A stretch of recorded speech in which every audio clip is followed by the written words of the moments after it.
ఓం నమో శ్రీ లక్ష్మీ వెంకటేశ్వరాయ. శ్రీ మహాగణాధిపతియే నమః. కరారవిందేన పదారవిందం ముఖారవిందే వినివేశయంతం వటస్య పత్రస్య పుటే శయానం బలం ముకుందం మనసా స్మరామి.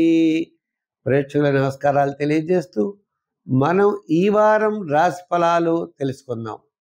మరి ఈ వారం మనం గ్రహాల యొక్క పరిస్థితి చూసినట్లయితే అంటే 19వ తారీఖు అక్టోబర్ 19 నుంచి అక్టోబర్ 25 వరకు ఉన్న గ్రహాల యొక్క పరిస్థితులను అనుసరించి మనం రాశి ఫలాలు తెలుసుకుందాం.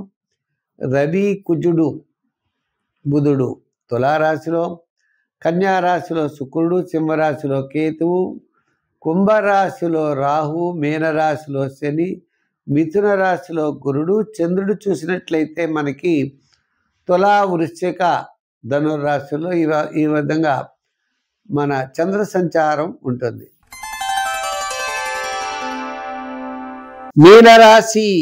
మీనరాశి వారికి మీ యొక్క ఆలోచనలో ముందుకు వెళ్ళగలుగుతారు.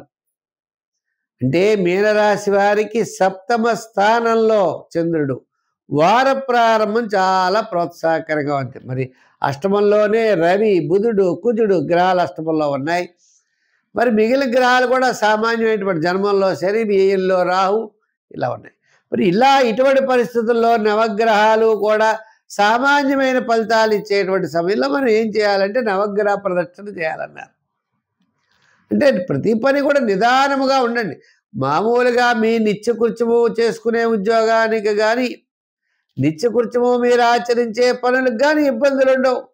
మనం ఏదో చేయాలన్న తపంతో చేస్తాం, అది పెద్దగా యోగించదు.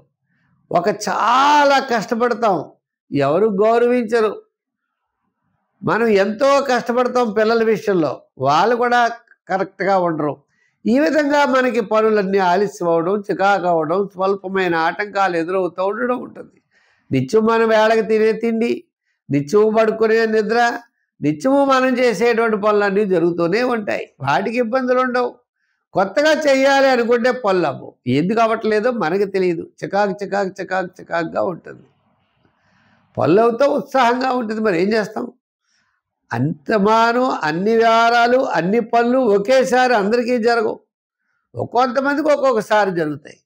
ఈవేళ వాడు ప్రయోజనాన్ని పొందితే రేపు మనం పొందుతాం. అప్పటి వరకు నిరీక్షించాలి, ఒప్పు పట్టాలి.